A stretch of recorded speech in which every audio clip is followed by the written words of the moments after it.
My paralyzed husband had me caring for him 30 years. Then I found his flight ticket and a psychiatric report to lock me away, just days before his escape. Every morning at 6, I rise before the sun does. It's been this way for 30 years, since the accident that divided our lives into before and after. My name is Lillian Grant. I'm 50 years old, and I live in a quiet suburban neighborhood in Oregon with my husband Harold, who's been partially paralyzed since the car crash that shattered our young dreams 3 decades ago. The routine never changes. I help Harold dress, transfer him to his wheelchair, prepare his medications, feed him breakfast. My hands know the motions so well they could perform them in the dark. Some days, I think they do. Moving through life half asleep, a living ghost tending to the needs of others. Between caring for Harold and running my small flower shop, Lillian's Petals, I've somehow lost myself. I arrange delicate blooms for other people's celebrations while my own life wilts behind closed doors. My specialty is artistic arrangements. Customers say I have a gift for making flowers tell stories.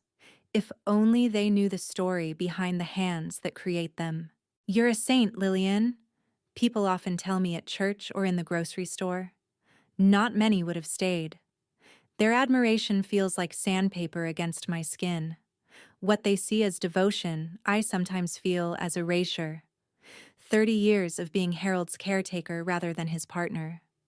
30 years of helping him use the bathroom, change clothes, navigate the world from the seat of a wheelchair.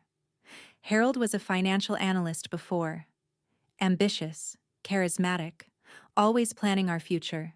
Now he sits silently for hours, reading economic journals, saying little. The accident changed him in ways beyond the physical. He retreated into himself, leaving me to orbit around his needs like a dutiful satellite. Our daughter Rachel lives in the city, building her career as a promising young attorney. At 27, she visits when she can, but I see the relief in her eyes when she leaves. During her last visit, she touched my arm and said, "Mom, you've lost weight again." Her concern was genuine, but the distance between us felt unbridgeable. How could I explain that I'm disappearing piece by piece? Our wedding photos on the mantel show strangers, a beaming bride and handsome groom with bright futures ahead. That girl with the hopeful smile? I barely recognize her now. The silence in our house has weight, broken only by the squeaking wheelchair, the ticking clock, and the occasional ring of the shop phone. Some nights I lie awake, listening to Harold's breathing, wondering if this is all my life will ever be. Last night, something strange happened. Harold was asleep beside me, and I heard him whisper clearly, "Soon, Clara." I froze, the name hanging in the darkness between us. Clara? In 30 years of marriage, I've never heard him mention anyone by that name. I told myself it was just a dream murmur, meaningless sounds strung together. But there was something in his voice, a tenderness I haven't heard directed at me in years. I rolled away from him, staring at the wall as questions multiplied in the darkness. Who is Clara? And why does the whispered name feel like the first tremor before an earthquake? Morning came, but sleep's refuge had abandoned me. As I helped Harold with his usual routine, I noticed something different. When transferring him from bed to wheelchair, his movements seemed more fluid. He barely winced at all, a stark contrast to his typical grimaces that had become as familiar as my own reflection. "You're quick today," I remarked, trying to keep my voice casual. Harold smiled, his eyes not quite meeting mine. "Guess the medication is working better," he said. Something in his tone made my stomach tighten. Later that day, Dr. Whitaker arrived for Harold's monthly checkup. I led him to our bedroom where Harold waited, then stepped out as usual, but lingered in the hallway. Their hushed voices carried fragments of conversation through the partially closed door. "The papers have been sent," Dr. Whitaker was saying. Harold's response was too low to catch completely, but I heard psychological evaluation and "just needs her signature." Her signature? Mine? I pressed my back against the wall, heart racing. When Dr. Whitaker emerged, I'd composed myself enough to offer him coffee, which he declined with his usual polite smile.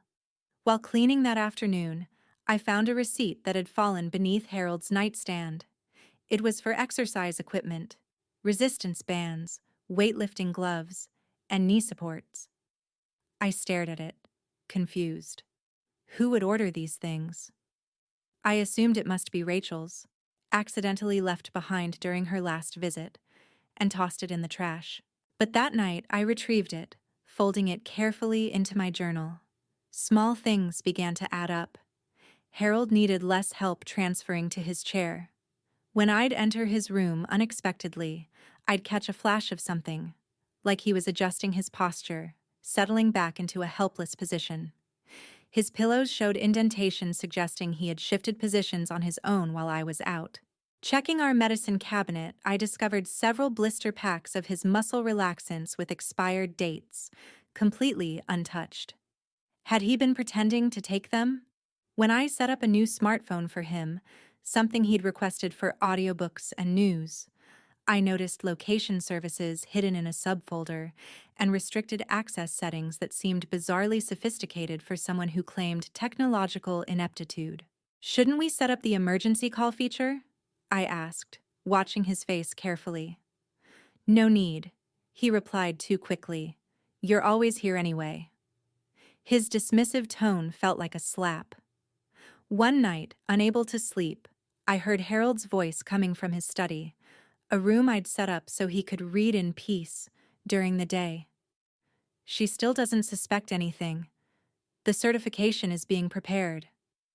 I froze in the hallway, blood turning to ice in my veins. Who was he talking to at midnight? What certification? I retreated to our bedroom, my mind racing with possibilities, each more terrifying than the last. For the first time in 30 years, I felt afraid of the man I'd devoted my life to. I began watching Harold differently, studying him like a specimen under glass. I noticed how his fingers moved precisely when he thought I wasn't looking. Once, I deliberately failed to push his wheelchair all the way to the table and saw him subtly adjust himself, his arms bearing weight with practiced ease. Sometimes, when he didn't know I was observing, his eyes held a clarity and alertness that vanished the moment he sensed my presence. The transformation was unsettling, like watching an actor slip in and out of character. Our home, once my sanctuary of purpose, now felt like a stage set for some elaborate deception. I found myself prowling the halls at night, examining our family photos on the walls. Those smiling faces, were they all part of some cruel masquerade? The woman in those pictures, younger and trusting, seemed like a stranger I wanted to warn. I started keeping my journal meticulously, no longer as an emotional outlet but as evidence. Each odd behavior, each overheard phrase, all documented with the detachment of a scientist. Then came the moment that confirmed my worst fears. While putting away laundry in Harold's room, I opened his bedside drawer looking for a stray sock. Tucked in the back corner were two papers. One appeared to be a practice sheet with Harold's signature repeated multiple times, and beside it, a medical form addressed to Golden Sunset Care Facility, requesting a mental competency evaluation for me, Lillian Grant. My hands trembled as I carefully replaced everything exactly as I'd found it. Walking back to the kitchen on unsteady legs, a horrifying thought crystallized. Was my husband of 30 years planning to have me declared incompetent and institutionalized? After decades of sacrifice, was I being prepared for disposal? That night, I barely slept. The mental competency evaluation form kept flashing in my mind. Patient lacks awareness of own condition, underlined in red. No signature yet, but the intent was clear. After 30 years of devotion, I was being set up. The next morning, I waited until Harold was occupied with his morning TV news before slipping into our storage room. I needed proof, something concrete to confirm I wasn't losing my mind. If Harold had been lying about his condition, there had to be evidence. I methodically went through old medical records, medication logs, appointment notes. Nothing definitive jumped out, but small inconsistencies appeared. Medication refills that didn't align with prescribed dosages, appointment summaries with vague language about maintaining current care protocols, rather than addressing progress or decline. Then I remembered our old home videos. I'd been meaning to digitize them to preserve memories, I told myself, but now I had a different purpose. The dusty box of VHS tapes sat in the corner of our storage room, untouched for years. I pulled it out, my heart pounding with a strange mix of dread and determination. One tape was labeled Harold's 50th birthday. I remembered filming it myself, 10 years into his paralysis. My hands trembled as I connected the old VCR to our TV, making sure the volume was low enough that Harold wouldn't hear from the living room. The footage was grainy, but clear enough. Friends gathered around our dining table. Harold in his wheelchair at the head, me serving cake. Standard scenes that aligned with our public narrative. But then, during a quick pan of the camera as I moved around the table, there it was. Harold, thinking no one was watching, standing up to reach for a water bottle on the side table. No trembling, no support needed. Just a normal, fluid movement. I rewound and watched again. And again. 7 times, 8 times. Each viewing more devastating than the last. My chest constricted so tightly I could barely breathe. This wasn't a misunderstanding or exaggeration of symptoms. This was calculated deception spanning decades. That night, I lay beside Harold, more awake than I'd ever been. His back was turned to me as usual, his breathing measured. Was he actually asleep? Or just performing, as he'd apparently been doing for 30 years? The man I'd devoted my life to, whose body I'd bathed and dressed and cared for with tender devotion, was a stranger. Worse, an enemy planning my removal. By morning, I'd made a decision. I would become an actress in this twisted play. I rose at 6 as always, prepared his breakfast, helped him dress, all while maintaining the facade of the dutiful, unsuspecting wife. But inside, a storm was brewing, dark and furious. I began keeping a detailed observation log in a small notebook I hid inside a hollowed-out gardening book on my shelf. Times, behaviors, suspicious movements, everything went into my record. I strategically created opportunities to leave Harold alone, only to secretly observe him from hidden vantage points. Through a crack in the door one afternoon, I watched him sit upright without support, reach into his drawer with perfect coordination, and make a phone call. His voice was low but clear enough. "She's starting to crack. The doctor will submit the paperwork by month's end. Everything's on schedule." My hand flew to my mouth to stifle a gasp. The physical pain was immediate. A stabbing sensation in my chest, as if my heart were literally breaking. I retreated silently, legs trembling beneath me. I needed an ally, someone who might have noticed what I'd been too blind to see. Diane Porter, our neighbor for 20 years and a retired nurse, had always been kind but kept a respectful distance. That afternoon, I walked to her house with a pot of tea as a pretense. Sitting among her rose bushes, sunshine warming our shoulders in stark contrast to the chill in my bones, I laid out my suspicions. Diane listened without interruption, her expression shifting from concern to recognition. "I've always sensed something was off about Harold's condition," she finally said, pouring more tea with hands steadier than mine. "About 5 years ago, I was walking past your house while you were at the shop. Through the window, I saw Harold wheel himself onto the porch with confidence, his posture alert, movements precise. When you pulled into the driveway minutes later, he slouched back into the helpless pose we all know." She paused, eyes meeting mine. I convinced myself I'd imagined it. I didn't want to upset what looked like a devoted marriage. Her validation hit me like a physical force. I wasn't crazy. I wasn't imagining things. The betrayal was real. Why didn't I see it? I whispered, tears finally breaking through the shock. All these years. Maybe you did see it, Diane said gently.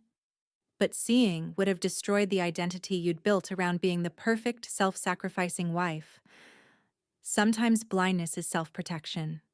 Her words struck a painful truth. I had invested so completely in my caregiver role that acknowledging Harold's deception would have meant facing the hollowness of my own existence. The signs had likely been there for years, but I'd refused to interpret them correctly. Diane and I began formulating a systematic approach. She gave me a list of signs to watch for, indicators of feigned disability from her nursing experience. I added these to my observation journal, creating a methodical record of Harold's deceptions. Dates, times, movements, overheard conversations, all documented with clinical precision. We need technical help, Diane said after reviewing my notes for a week. My grandson Noah is studying computer science at Portland State. He's trustworthy and discreet. I hesitated, fear of exposure warring with need for evidence. Can we trust him with something this bizarre? Diane squeezed my hand.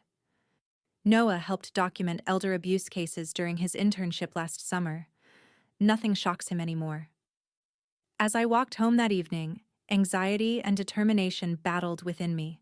30 years of my life had been built on a foundation of lies. The question now wasn't just about exposing Harold's deception. It was about what would remain of me once the scaffolding of my caregiver identity collapsed. Noah Porter arrived at my house the following Saturday afternoon. Tall and serious, with intelligent eyes that missed nothing, he didn't match my mental image of a typical college student. Diane had briefed him, but I still felt self-conscious explaining my situation. I know how this sounds, I said, hands fidgeting with my teacup. A woman claiming her disabled husband of 30 years has been faking his condition. I deliberately avoided using words like conspiracy or plot, fearing he'd dismiss me as paranoid. But Noah simply nodded, his expression thoughtful. Actually, Mrs. Grant, digital forensics often reveals long-term deceptions. May I see Harold's computer? We waited until Harold's afternoon nap, the one routine I could still count on. With Noah beside me, I unlocked Harold's study and powered up his desktop computer. The room felt different now, no longer a sanctuary for my husband's intellectual pursuits, but command central for his betrayal. Noah worked silently, his fingers dancing across the keyboard. After 20 minutes, he beckoned me closer. I've recovered a deleted folder that hasn't been overwritten yet, he explained, pointing to a list of emails. Look at these exchanges between your husband and someone named Clara Jennings. The messages appeared on screen, and my world tilted violently. Harold's words, cold and calculating. I'll be done with her soon. Dr. Whitaker's paperwork is being prepared. I'll leave once the final transfers are complete. My legs buckled. Noah quickly guided me to a chair as I struggled to breathe. Not only had Harold faked his disability for decades, but he had another woman, this Clara, waiting in the wings. The double betrayal felt like physical violence. More emails revealed meticulous planning, lists of medications that could cause confusion and disorientation, pills I recognized from our medicine cabinet. A draft power of attorney document prepared by Harold, awaiting only confirmation of my unstable mental condition. A list of nursing homes sent to Dr. Whitaker with notes highlighting facilities that restricted family visits during the first 30 days of residence. The methodical cruelty of it all stunned me. This wasn't impulsive. This was calculated destruction of my life, planned over months, possibly years. We need to document everything, Diane advised when Noah showed her our findings. Photos, backups, recordings, anything that proves what they're doing. I photographed every damning email while Noah taught me how to encrypt the files. Diane began strategically recording conversations between Harold and Dr. Whitaker when I was supposedly out of earshot. Our covert investigation felt surreal. 3 unlikely detectives working to expose a 30-year fraud. Searching through old files in Harold's desk, I discovered another form. This one already submitted to the State Health Department with Dr. Whitaker's signature.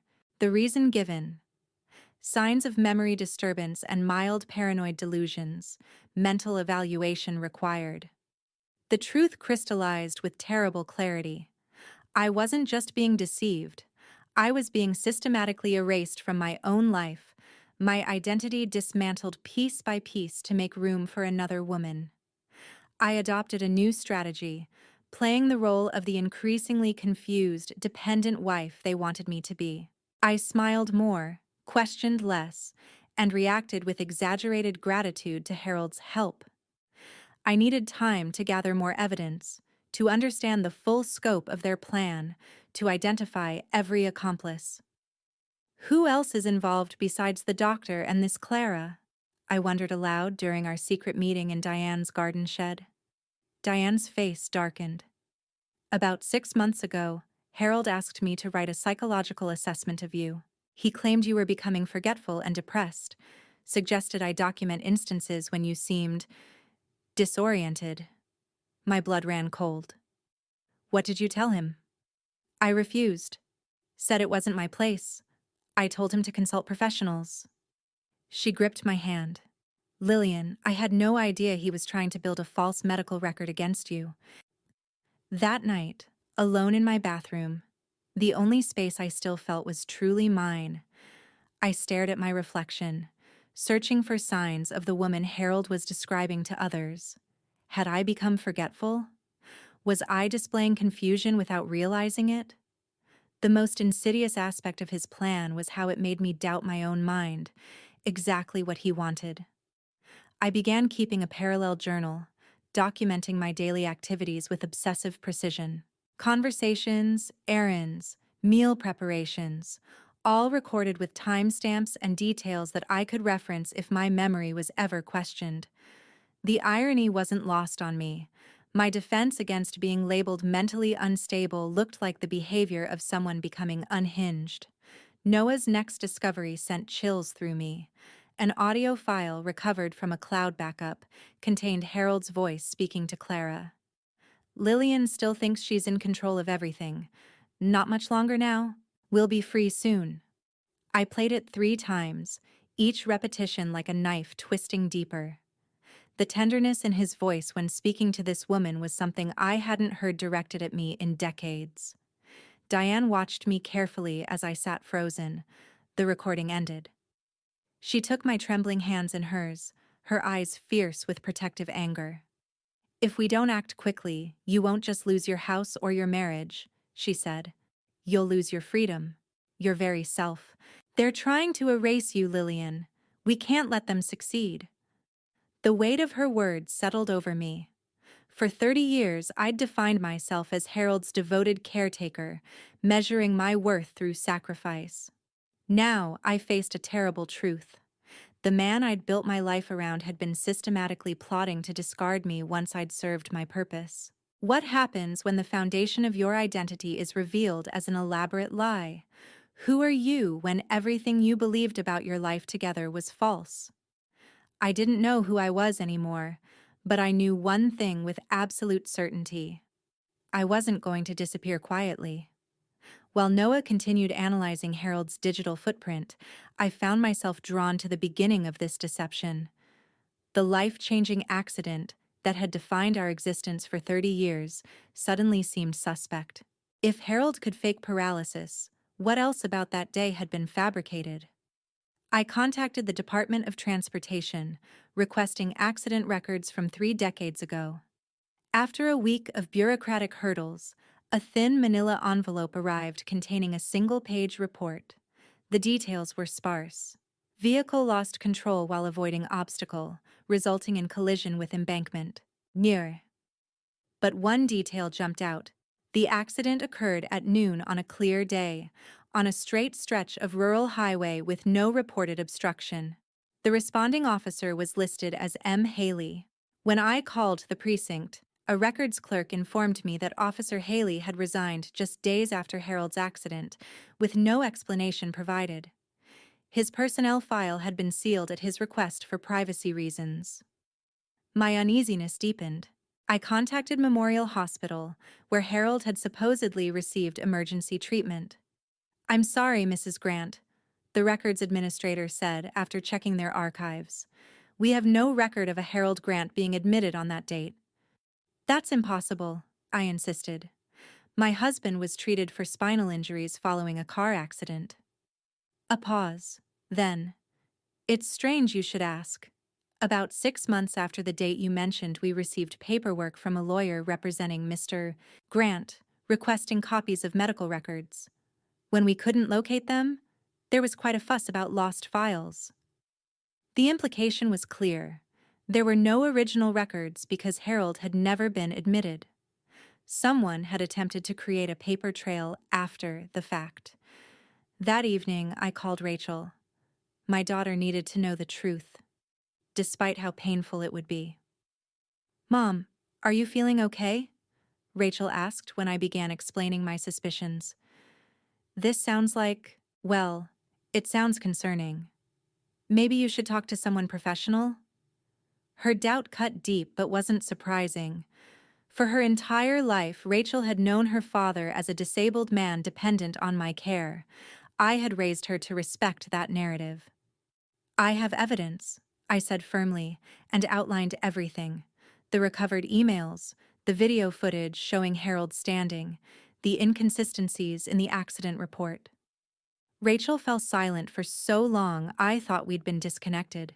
Finally, her voice came back, smaller and less certain.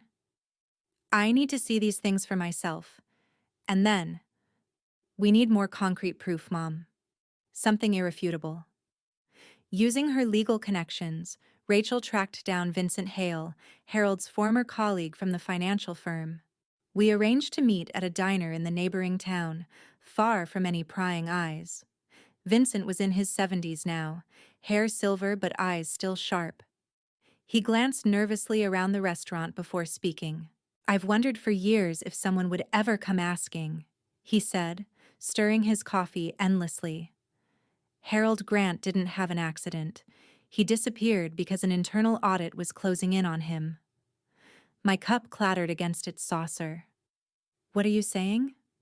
"Your husband had been embezzling company funds for nearly 2 years. Complex transactions, expertly hidden, but the audit was beginning to unravel his scheme." Vincent leaned closer. When he realized he was about to be exposed, he staged his disappearance. The accident gave him the perfect cover. A man with brain damage and paralysis couldn't possibly stand trial. "But the money," Rachel began. "Offshore accounts, layered through multiple intermediaries," Vincent explained. "Most of it was transferred to another name. I don't know the full details, but the primary beneficiary's name started with C." Rachel and I exchanged glances. "Clara Jennings," she whispered. "Why didn't you report this?" I asked, my voice trembling. Vincent's smile was bitter. "Several people tried. Mysteriously, evidence disappeared. Key witnesses recanted or suddenly relocated. Eventually, the company settled quietly to avoid scandal. I've kept quiet for 30 years because I value my life." He paused. "But I did keep backup copies of some falsified contracts Harold used to siphon funds. If you're serious about pursuing this, I can email them to you." Driving home, my mind raced with implications. Harold hadn't just deceived me about his physical condition. He was a fugitive who had stolen millions, faked a disability to avoid prosecution, and used me as his unwitting accomplice and alibi for 3 decades. When I arrived, Harold sat in his wheelchair on the porch, eyes closed as if dozing in the afternoon sun. I noticed immediately that the wheelchair brakes weren't engaged, meaning he had wheeled himself outside independently. The casual evidence of his mobility now seemed to mock me from every corner. I stood watching him for several minutes, This stranger I had devoted my life to. My fingers itched to shake him awake, to demand answers for the decades of lies. Instead, I quietly entered the house, my heart thundering with rage and grief. That night, Diane called, her voice urgent. "Lillian, I overheard Harold on the phone just now. He said, if anything goes wrong, expedite the nursing home plan. I can't wait anymore." A chill raced down my spine.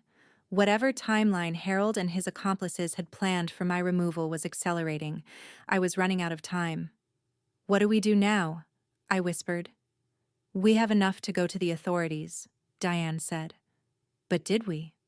Harold had evaded justice for 30 years with the help of others, possibly including law enforcement. Who could I trust? The evidence we'd gathered might be enough to expose Harold's fake disability, but would it be enough to protect me from being institutionalized on false pretenses?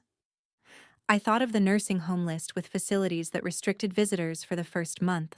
Once inside such a place, medicated against my will, how would I ever get out? Who would believe the delusional wife over the devoted husband and his medical documentation? I realized with cold clarity that I needed to act before Harold did. This wasn't just about exposing a decades-long fraud anymore. It was about survival. The next morning, my phone buzzed with a text from an unknown number. My hands trembled as I read the message. "You don't know what you're meddling with. Stop. Be silent. Or be swallowed whole." Attached was a photo of me gardening from the previous afternoon, taken from across the street. Someone was watching me, tracking my movements. The walls of my home, once a refuge, now felt paper thin. I showed the message to Diane and Noah when they arrived later that day. "Harold knows," Diane said, her face grim.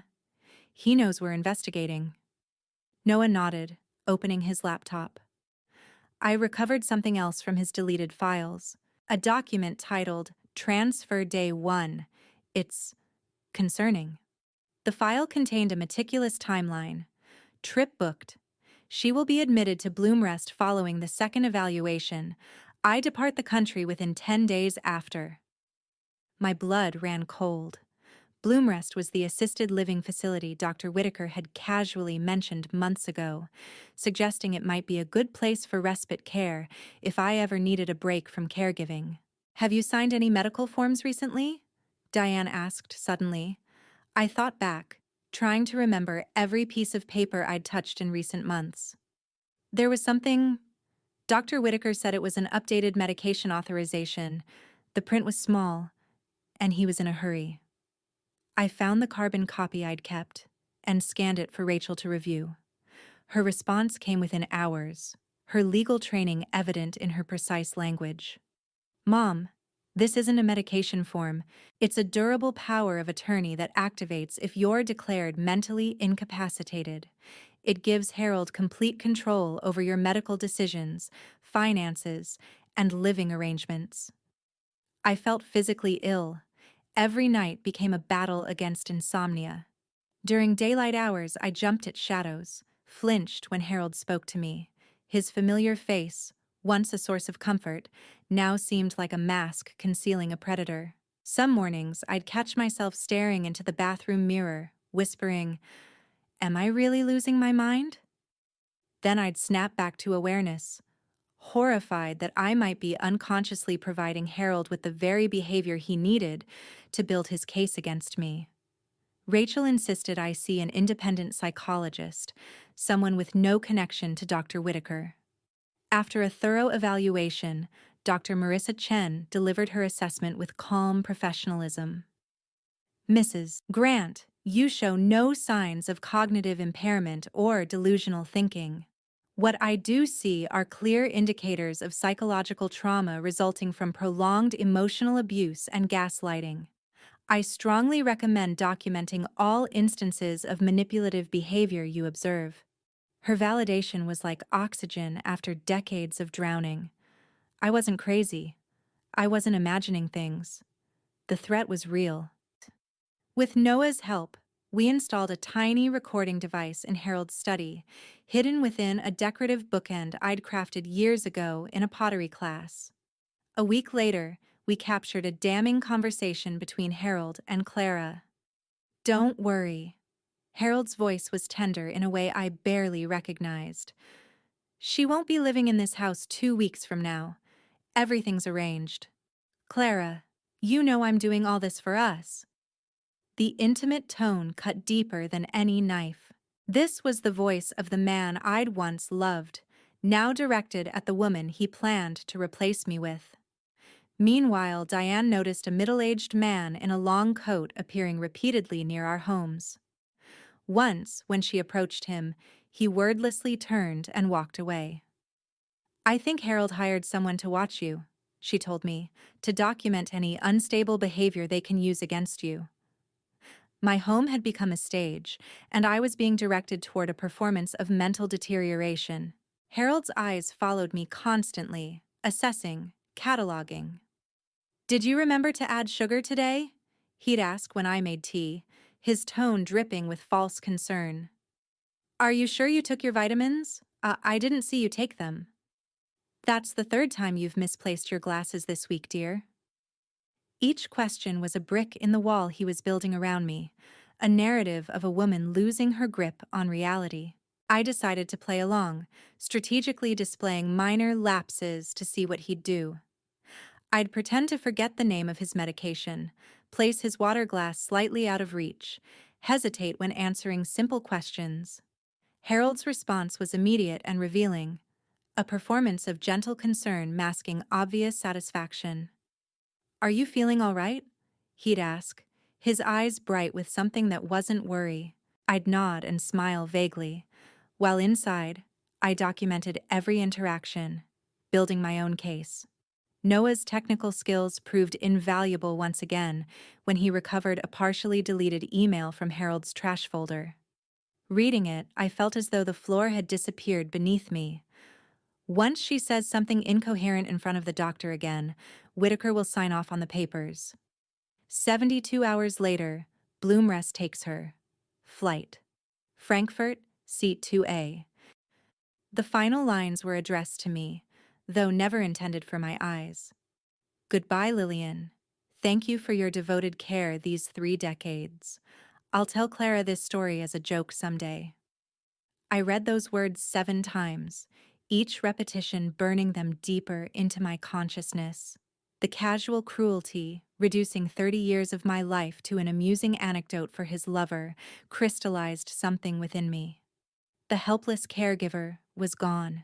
In her place stood a woman with nothing left to lose and everything to fight for. "We need to move now," I told Diane and Noah, my voice steadier than it had been in months. "Before my next appointment with Dr. Whitaker." We had less than 48 hours to act, because once I walked into that doctor's office, I might never walk out again as a free woman. Time was running out. Harold's meticulous plan was nearly complete.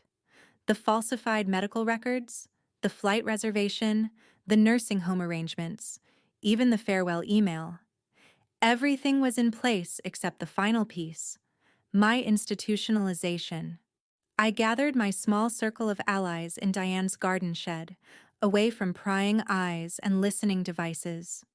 Rachel had driven in from the city, her legal pad filled with possible options. Noah brought his laptop, ready to analyze our digital evidence. Diane provided steady resolve and a fierce protective instinct that had become my lifeline. "We should go public," Rachel suggested. "Get ahead of this by exposing everything to the media." I shook my head. "No, if we do that, Harold might disappear before facing consequences. I want to confront him somewhere he can't escape, surrounded by everyone who's believed his lies all these years." The perfect opportunity already existed on our calendar. Our 30th wedding anniversary celebration, scheduled for the following weekend. We'd invited close friends, neighbors, and relatives from both sides of the family. People who had witnessed my decades of devotion and praised Harold's courage in the face of disability. "It's perfect," Diane agreed. "Everyone who matters will be there, including Dr. Whitaker." We prepared meticulously. Noah set up a projector connected to his laptop in our living room, disguised as equipment for a slideshow of wedding photos. Diane compiled the most damning audio recordings, especially Harold's conversations with Clara about transferring me to Bloomrest. Rachel arranged for Detective Marcus Bell from the Financial Crimes Division to be stationed nearby with a provisional arrest warrant, based on Vincent Hale's evidence of Harold's embezzlement decades ago. The day of the party arrived with deceptive brightness. I greeted guests with practiced warmth, my stomach knotted with anticipation. Harold played his role flawlessly, accepting sympathetic pats on the shoulder, smiling gratefully when guests praised my loyalty. After dinner, Harold surprised me by asking for everyone's attention. He cleared his throat, looking up at me with what I now recognized as carefully manufactured tenderness. "I wouldn't have survived to see this day without this extraordinary woman," he began, his voice thick with false emotion. 30 years of selfless devotion. Most people can't imagine such sacrifice. I stood behind him, smiling tightly as applause rippled through the room. When it quieted, I spoke up. "Actually, I'd like to say something too." All eyes turned to me, the dutiful wife finally given her moment to express gratitude for the burden she'd been privileged to bear. Instead, I moved to stand directly in front of Harold. "I have something to share with all of you. Not a romantic tribute, but the truth. For 30 years, I've been living with a liar." The room fell silent. Harold's smile froze, eyes darting nervously to the faces around us. "Lillian, what are you talking about?" His voice carried just the right note of confused concern. "Are you feeling all right?" Noah dimmed the lights and started the projector. On our living room wall appeared the footage from Harold's 50th birthday party. The damning moment when he stood to reach for his water bottle, moving with ease that contradicted his supposed paralysis. "This is just one example," I said evenly. "I have more." One by one, we presented our evidence: the exercise equipment receipts, the recovered emails planning his escape with Clara, the falsified medical evaluations of my mental state, the recordings of his phone calls discussing my disposal as if I were an inconvenient piece of furniture. Harold's composure began to crack. He forced a laugh, looking around at our guests. "You all know Lillian has been under tremendous stress lately. This delusion. It's exactly what Dr. Whitaker warned me about." Rachel stood up from her seat in the corner. "Are you going to keep lying, Dad? Even now?" Before Harold could respond, Diane played one final audio clip, his voice filling the suddenly silent room. "Once she forgets one more time," Whitaker signs. "Clara, we're almost there." Harold's face drained of color.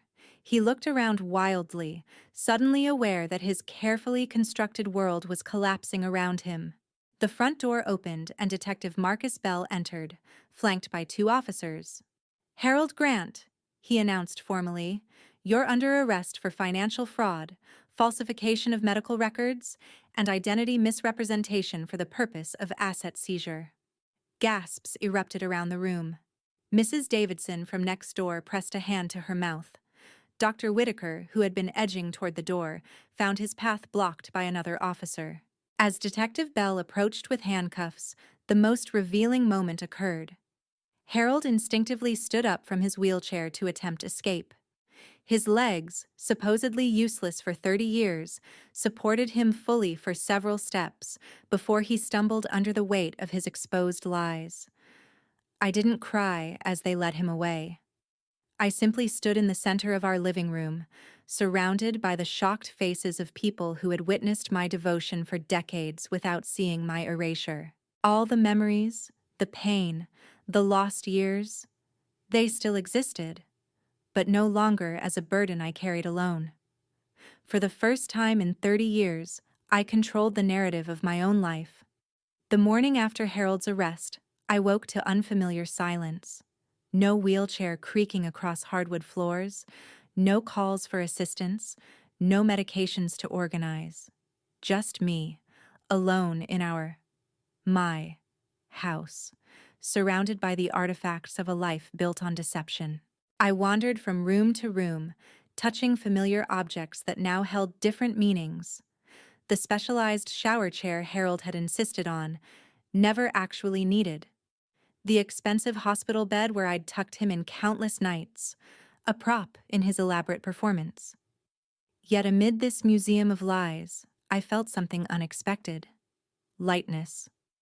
Rachel stayed with me that first night, and as she prepared to return to the city the next day, she wrapped me in a fierce hug. "You're not a victim anymore, Mom," she whispered against my hair. "You're a survivor." I nodded, tears flowing freely.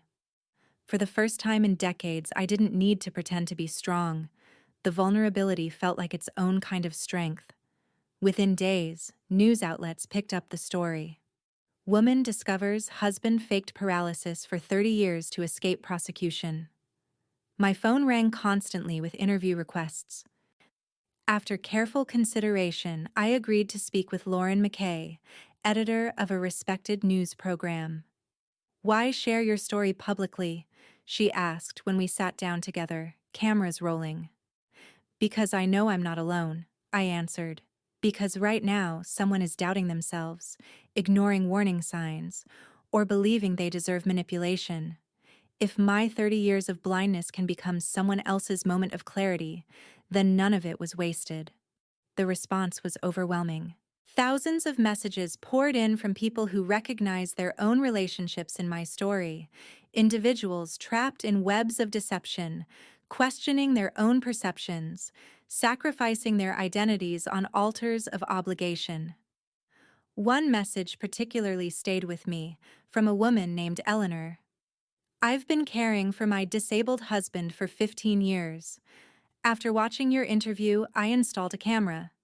Yesterday, I caught him walking normally when he thought I was out shopping. Thank you for giving me my life back." With Diane's encouragement, I transformed my small flower shop into something new. We launched Flowers of Hope, a therapeutic floral arrangement class at the community center, specifically designed for survivors of psychological and financial manipulation. Flowers taught me patience during my darkest times, I explained to our first group of 20 participants, mostly older women with gentle hands and wary eyes. Now they can teach us about beauty after brokenness. Rachel, putting her legal expertise to work, helped me establish the Second Bloom Foundation, providing legal support, psychological counseling, and financial literacy training to people emerging from manipulative relationships. "You're not Harold Grant's wife anymore," Rachel told me as we filed the official paperwork. "You're Lillian Grant, founder and advocate." The words settled on me like a mantle, heavy with responsibility, but empowering in their truth. 6 months later, I attended Rachel's graduate school commencement. The keynote speaker said something that resonated through my bones. "Some new beginnings don't emerge from dreams, but from depths.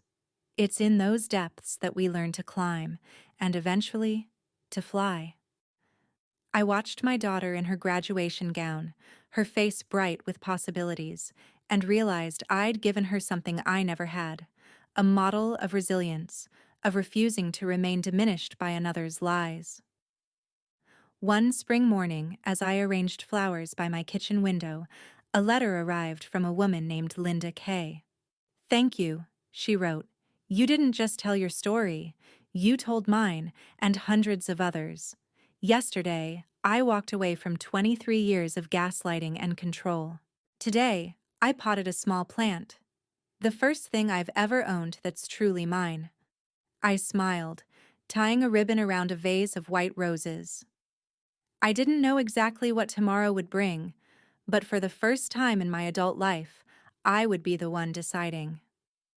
That afternoon, I completed one final arrangement, the most beautiful I'd ever created.